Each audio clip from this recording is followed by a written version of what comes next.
Matahari pagi memancar indah. Sinarnya jatuh pada dedaun dan rerumput di halaman. Sekawan itik air berlari di tanah lapang menuju ke arah danau nan terbentang membiru. Dan kabus kelihatan kian menipis di puncak bukit. Saya masih lagi berdiri di muka jendela. Datuk yang sudah selesai mandi embun terus melakukan senaman harimau bangun tidur. Saya terus menggeliat sambil melebarkan kedua belah tangan. Saya tarik nafas panjang. Angin pagi yang menyentuh kulit tubuh membuat saya terasa seram dan sejuk. Datuk terus bersenam. Dari arah dapur saya terdengar batuk Malik Cina. Sesekali terdengar suara isterinya merungut sesuatu. Tidak tahu apa yang dirungutkan kerana suaranya tidak berapa jelas. Datuk berhenti melakukan senaman. Ia mengenakan seluar dan baju ketubuh. Wajahnya nampak kemerah-merahan dan berseri. Seimbas pandang Datuk kelihatan lebih muda dari usianya. Dengan tenang Datuk turun ke tanah. Datuk berdiri sejenak di kaki tangga. Macam ada sesuatu yang ganjil saya rasakan pagi itu. Selalunya, Datuk mengajak saya turun atau memberitahu sesuatu yang akan dilakukannya. Tetapi, kenapa perkara seperti itu tidak Datuk lakukan pagi ini? Timbul pertanyaan dalam hati saya. Datuk bergerak meninggalkan kaki tangga. Ia menuju ke tengah halaman dan berdiri di situ sebentar. Kemudian Datuk membongkokkan badannya lalu mencabut beberapa rumpun-rumput hijau. Rumpun-rumput itu Datuk ramas dan Datuk kenakan dengan air embun yang berada di dedaun mempulam dan bunga di sisinya. Semua gerak-geri Datuk saya perhatikan dengan penuh teliti. Datuk memasukkan rumpun-rumput itu ke dalam sakunya. Ia terus juga mundar-mandir mengelilingi halaman rumah. Sampai di sudut kanan halaman, Datuk berdiri di situ merenung ke arah matahari jatuh. Perlahan-lahan Datuk angkat kaki kanannya separas pusat. Badannya dipusingkan lebih dari 10 kaki. Saya kagum kerana Datuk mengimbangi badannya dengan sebelah kaki. Saya kira apa yang Datuk lakukan itu satu senaman untuk menegangkan kulit tubuh. Senaman seperti itu amat jarang sekali dilakukan oleh Datuk. Dalam sebulan, ia cuma melakukan 2 atau 3 kali sahaja di tempat yang berlainan. Kadang-kadang apa yang Datuk lakukan memang melucukan dan boleh jadi bahan ketawa atau dianggap sebagai kerja orang yang tidak siaman. Terutama pada orang yang tidak mengenali diri Datuk. Saya membiarkan wajah disentuh oleh sinar matahari yang ramah. Dalam saat-saat demikian, saya semacam terlihat satu lintasan bayangan di halaman. Bentuknya kurang jelas dan sukar untuk digambarkan. Saya jadi tidak tentu arah. Macam-macam perasaan timbul dalam hati. Tiba-tiba lintasan bayangan itu muncul kembali. Badan saya mula berpeluh dalam hembusan angin pagi yang nyaman. Secara tidak sengaja saya mendongak ke langit. Saya menggigit ibu jari dan terus tersenyum. Saya sudah dapat mengesan dari mana lintasan bayangan itu muncul. Ya, dari pelepah kelapa darah yang ditiup angin, bisik batin saya. Sepasang mata saya tertumpu ke pelepah kelapa yang bergoyang. Sinaran matahari yang mula keras tertumpu ke arah pelepah tersebut dan membentuk bebayang yang panjang di bumi. Bila angin bertiup agak kencang, pelepah kelapa itu bergerak dengan cepat, lantas membentuk lintasan bebayang yang panjang di bumi untuk beberapa saat. Ternyata saya sudah ditipu oleh perasaan saya sendiri. Perlahan-lahan saya menarik nafas panjang dan senyum pun terukir di bibir. Keraguan dan kebimbangan yang merajai hati sudah pun berakhir. Datuk, kamu ke mana Tama? Saya menoleh ke kanan. Malik Cina tersenyum ke arah saya. Ia memakai baju Melayu, berkain pelekat kotak berwarna putih dan hijau serta berjalur merah. Songkok putihnya tersekup kemas di kepala. Rambut di bahagian pelipis kanannya kelihatan memutih. Itu dia, jari telunjuk saya menuding ke arah Datuk. Malik Cina tersenyum lalu melambaikan tangan ke arah Datuk. Mereka berbalas senyum. Datuk bergerak menghampiri ke arah anak tangga. Malik Cina menggaru pangkal lehernya 2-3 kali. Buat apa di situ? Tanya Malik Cina. Matanya menatap wajah Datuk. Biji mata saya juga tertikam ke muka Datuk yang kelihatan kemerah-merahan tanda sihat. Bersenam, suara Datuk lembut. Dah tua-tua mahu jaga badan. Bukan jaga badan, jaga kesihatan. Tubuh badan perlu dijaga. Bila sihat mudah kita buat amal ibadah dan menolong orang. Bukankah menjaga kesihatan diri disuruh oleh Islam? Saya setuju dengan awak. Malik Cina menegakkan ibu jari kanannya. Mereka ketawa serentak. Datuk terus memijak mata tangga. Sampai di ambang pintu ia berdiri sebentar. Renung kiri, renung kanan. Melangkah kembali menuju ke ruang anjung. Macam mana anak kamu, Malik? Alhamdulillah, sejak minum air yang awak beri tu, ia terus tidur nyenyak. Aku harap dia tidak menjerit lagi. Saya juga harap begitu. Malik Cina membetulkan songkok putihnya. Ia menggaru pipi kanannya 2 kali. Malik Cina terus duduk bersila. Datuk juga berbuat demikian. Kemari kamu, Datuk renung ke arah saya. Tanpa buang masa saya terus duduk di sisinya. Malik Cina dengan tenang membalut rokok daun. Isterinya datang lalu menghidangkan kuih dan 1 teko air kopi beserta beberapa cawan. Cuma ini saja yang ada, kuih jemput. Malik Cina terus menuangkan air kopi ke dalam cawan. Asap nipis berlega-lega di permukaan cawan. Isteri Malik Cina meninggalkan kami. Ini pun sudah cukup baik, kata Datuk sambil mengenakan telapak tangan kanannya dengan asap nipis yang bermain di permukaan cawan. Perbuatan itu segera disedari oleh Malik Cina. Air mukanya nampak berubah. Pelik juga, kenapa Datuk melakukan perkara sedemikian? Datuk memperlihatkan perkara yang ganjil ketika berada di rumah sahabat lamanya. Timbul pertanyaan dalam diri saya. Kau terkejut dengan apa yang aku buat ni? Datuk ajukan pertanyaan pada Malik Cina. Dengan sopan sekali Malik Cina anggukkan kepala sambil meletakkan piring kuih jemput di depan Datuk. Saya menjeling ke arah Datuk. Kau tak usah bimbang, apa yang aku buat ni hanyalah petua dari orang tua-tua. Menurut kata mereka, jika nak menguji sesuatu keluarga tu kena sihir, beginilah caranya. Datuk membuka rahsia. Takkan minuman dan makanan yang dibuat sendiri pun disihir? Malik Cina ragu-ragu.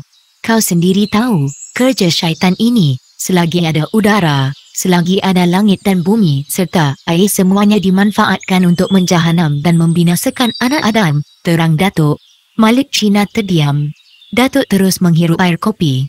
Datuk menggerakkan bahu kanannya 2 kali sambil mencuit kepala lutut saya dengan ibu jari kelingkingnya. Minum, semuanya selamat, suara Datuk tenang. Tanpa membuang masa saya terus minum kopi dan makan kuih jemput. Terasa cukup enak. Saya tidak pasti berapa banyak kuih jemput sudah masuk ke dalam perut. Datuk tersenyum melihat kuih jemput yang kian berkurang di piring. Dan Datuk pura-pura batuk, mengingatkan saya supaya jangan lahap sangat makan. Tetapi, Malik Cina terus juga menyuruh saya makan kuih jemput. Katanya, di dapur masih ada kuih jemput yang panas dan baru. Mendadak sahaja Datuk bersuara demikian. Tangkai cawan terpisah dari badan. Piring kuih jemput terus jadi retak 1000. Serentak dengan itu juga terdengar suara jeritan anak Malik Cina. Keras dan nyaring sekali. Datuk terus bangun. Cawan, teko dan piring di depan terus ditendang. Semuanya hancur berkecai. Saya terkejut bila melihat anak perempuan Malik Cina berdiri depan kami. Matanya kelihatan merah dan rambutnya mengerbang. Anak perempuan Malik Cina terus menyambar langsir tingkap. Kain langsir itu dikoyaknya hingga hancur. Ia bersedia untuk mengoyak baju dan kain yang dipakainya. Sebelum perkara itu dilakukan, Malik Cina segera menyerah sebekas akhbar lama padanya. Akhbar lama itu terus dikoyak. Tidak sampai 10 minit, naskah akhbar lama itu habis dicari-cari dan bersepah atas lantai. Perlahan-lahan ia membuka 10 jarinya dan bersedia untuk mencakar muka Datuk. Sebelum bergerak ke arah Datuk, ia membuka silat dan menyembah ke arah matahari. Melihat keadaan yang agak cemas itu, saya terus melompat ke tanah untuk menyelamatkan diri. Saya mula menggigil ketakutan.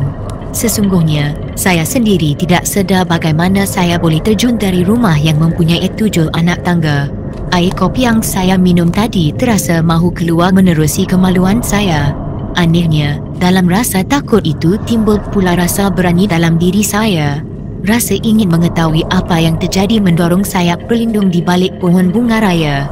Saya mengintai keadaan dalam rumah. Semuanya dapat saya lihat dengan jelas. Malik Cina cuba memeluk tubuh anaknya. Tetapi, ia ditolak hingga terlentang.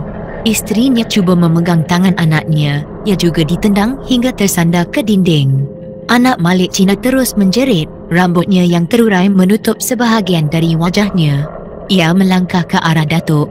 Datuk masih lagi duduk di tempatnya. Tiba-tiba Datuk menepuk lantai dengan sekuat hati. Anak Malik Cina bagaikan terpaku di lantai. Tidak terdaya melangkah ke mana-mana. Tegak bagaikan patung. Datuk terus bangun melafazkan azan dengan suara yang amat lantang sekali. Seluruh penduduk kampung jadi gempar. Mereka dikejutkan dengan suara azan waktu pagi yang pening. Selesai Datuk melafazkan azan, Datuk membaca ayat kursi dengan kuat sekali. Belum pernah Datuk membaca ayat kursi selantang itu. Bila pembacaan ayat suci itu berakhir, anak perempuan Malik Cina jatuh berdentum di lantai. Terkapar bagaikan mayat. Jangan sentuh tubuhnya, suara Datuk meninggi. Isteri Malik Cina tidak jadi menyentuh tubuh anaknya. Dari kerutan wajahnya, ternyata perempuan yang berusia hampir 50 tahun itu kurang senang dengan perintah Datuk. Perempuan itu terus dipeluk rasa resah dan gelisah. Sesekali, ia meraba kelopak matanya yang terasa berair. Hatinya terasa amat sayu. Ibu mana yang tidak sayangkan anak? Lebih-lebih lagi, melihat keadaan anak yang terlantar dengan keadaan pakaian yang tidak senonoh. Boleh saya selimutkan tubuhnya dengan kain? Saya malu kalau ada orang yang datang dan nampak anak saya dalam keadaan begini, rayu Malik Cina. Jangan disentuh dan jangan rapat dengannya. Habis, awak mahu seksa anak saya begini, jerit isteri Malik Cina. Kalau awak mahu saya selesaikan semuanya, ikut sahaja cakap saya. Kalau awak tak setuju, saya tak marah. Datuk renung muka Malik Cina. Suasana dalam rumah menyepi. Deru angin yang melanggar dedaun dan reranting jelas kedengaran. Malik Cina dan isterinya saling berpandangan. Datuk terus meraba-raba pangkal telinganya macam ada sesuatu yang didengarnya. Kami mahu awak meneruskan hingga berjaya. Malik Cina membuat keputusan. Isterinya terus membatu. Biji matanya terus menjilat batang tubuh anaknya yang terkapar. Melihat keadaan dalam rumah sudah tenteram, saya keluar dari tempat persembunyian, naik ke rumah dan duduk dekat Datuk. Kamu ke mana tadi, Tama? Saya lari, Tok. Saya takut. Memanglah kamu ni pengecut, suara Datuk serak. Ia telan air liur. Saya tersengih, tebal rasa kulit muka bila disoal begitu di depan Malik Cina dan isterinya.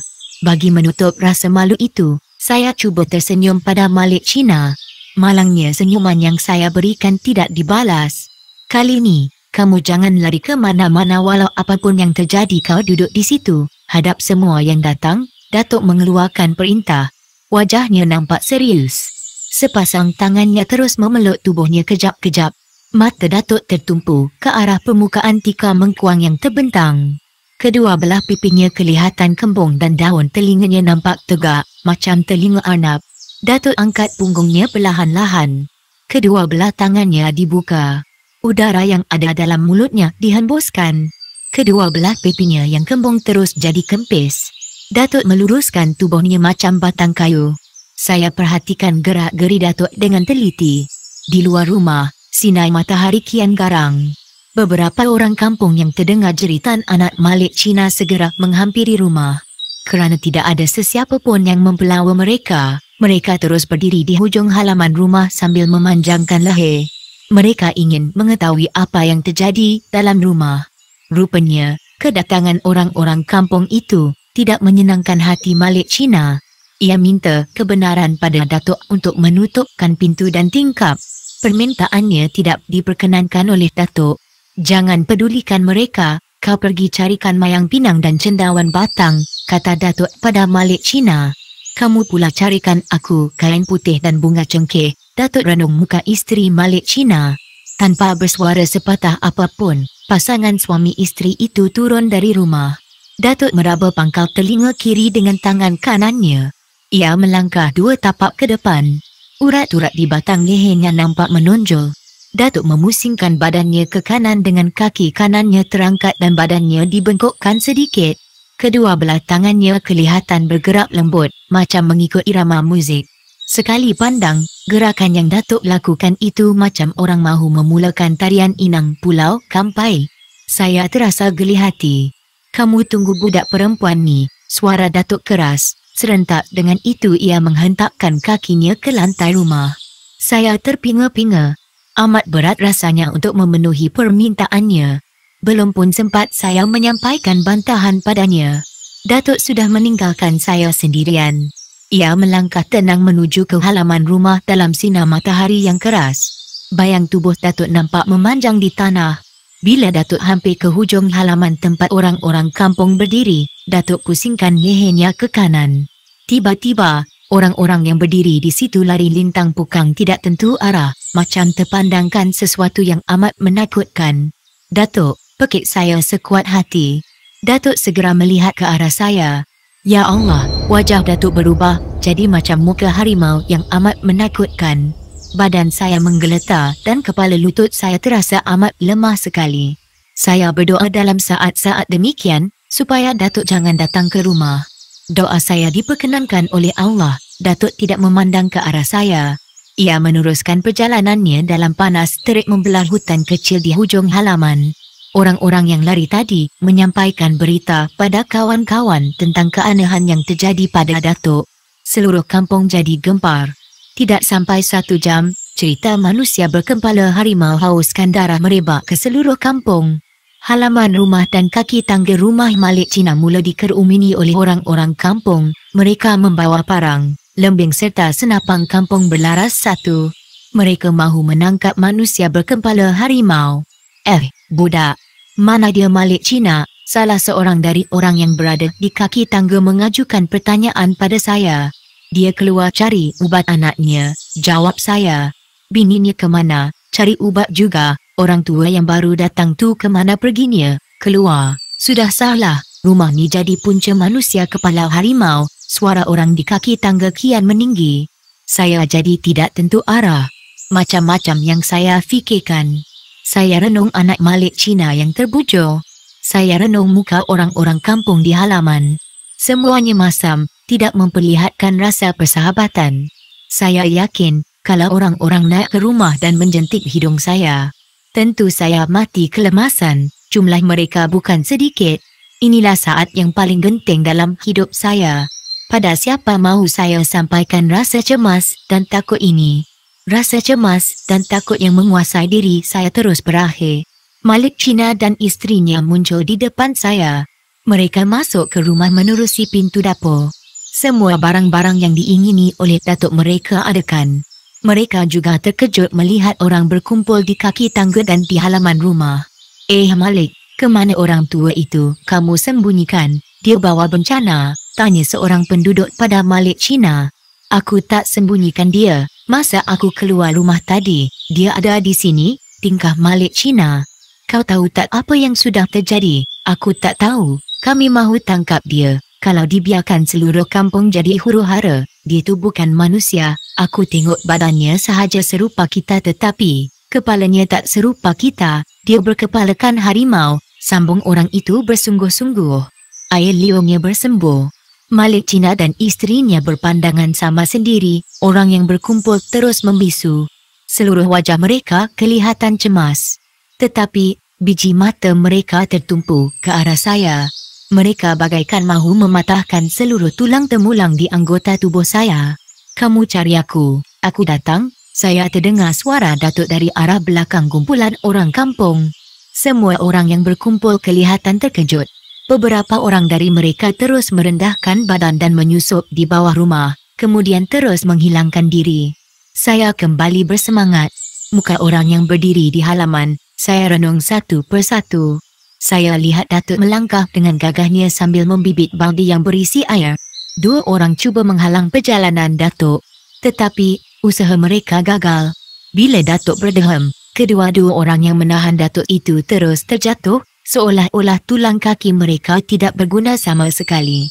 Anehnya, bila Datuk meninggalkan mereka dalam jarak 10 langkah, mereka dapat bangun kembali. Tetapi, mereka terlupa dengan apa yang mereka alami.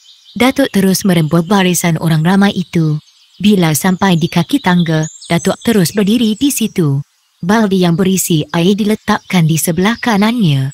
Saya berharap Datuk tidak akan bertindak yang boleh menimbulkan 1000 ketegangan dan haru biru. Isteri Malik Cina terus menangis tersedu-sedu. Apa yang kamu mahu?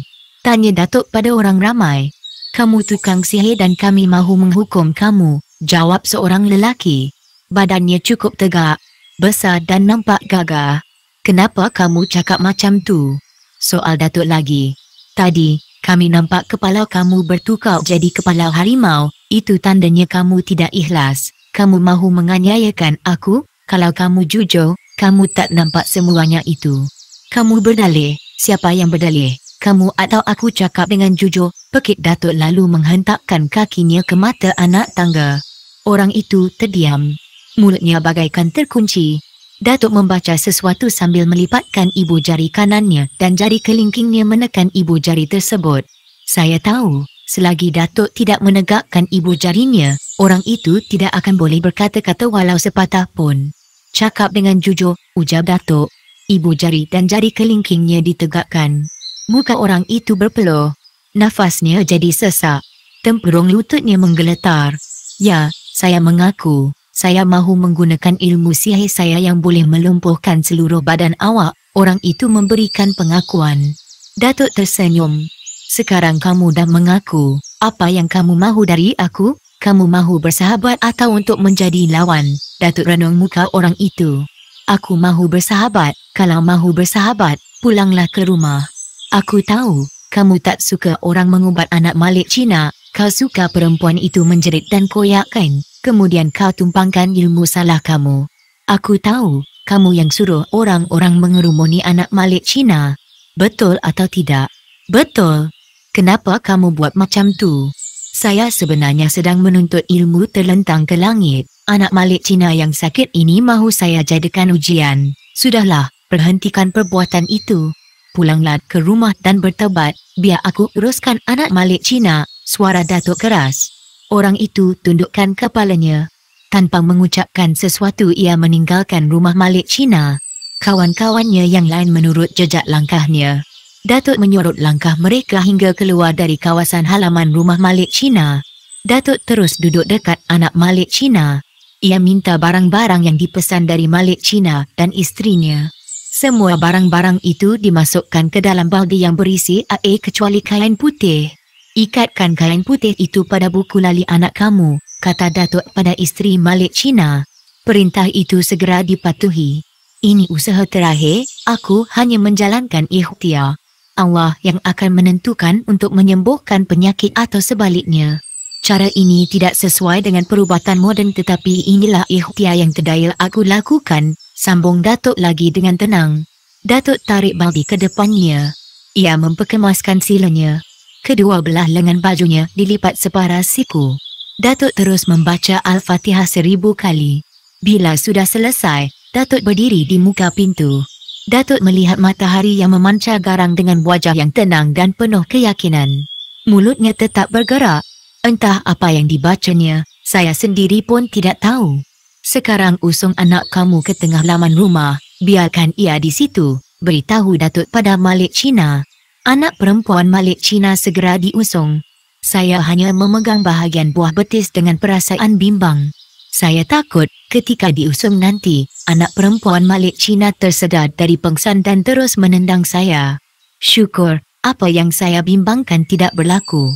Anak Malik Cina diletakkan di tengah halaman dalam sinaran matahari yang amat garang. Datuk terus membimbit baldi ke halaman rumah. Tanpa menegur Malik Cina dan saya, Datuk terus menjeruskan air dalam baldi ke tubuh anak Malik Cina. Anak Malik Cina tersedar dari pengsan.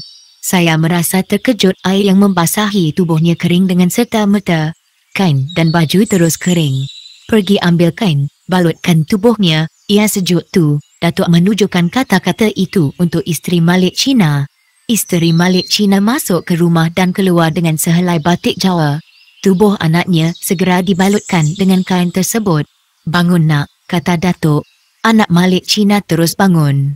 Ia duduk mencangkung. Matanya merenung ke arah Datuk. Cahaya matanya cukup lembut. Kenapa saya ni? Tanyanya tersepu-sepu. Kau tak ada apa-apa, baliklah ke rumah. Ya saya nak balik. Anak Malik Cina terus menuju ke rumah. Kami mengekorinya dengan hati-hati. Sampai di rumah, anak Malik Cina terus mandi kerana keadaannya agak lemah. Datuk menyuruh isteri Malik Cina mendampinginya. Anak Malik Cina terus menghias diri. Sikat rambut dengan rapi serta menaruh bedak ke pipinya. Ia mula menyebut nama suaminya berkali-kali. Kamu layan karenanya, jangan dimarah. Sebaiknya kau beri hatinya gembira hingga ia percaya pada diri sendiri. Dalam tempoh 2-3 hari ini, ia akan menghadapi tekanan perasaan yang hebat. Susah untuknya membuang kebiasaan yang dialami masa ia sakit dulu. Datuk mengingatkan Malik Cina. Malik Cina anggukkan kepala.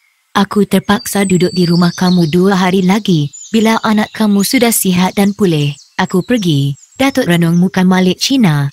Itulah yang aku harapkan, Malik Cina keriangan.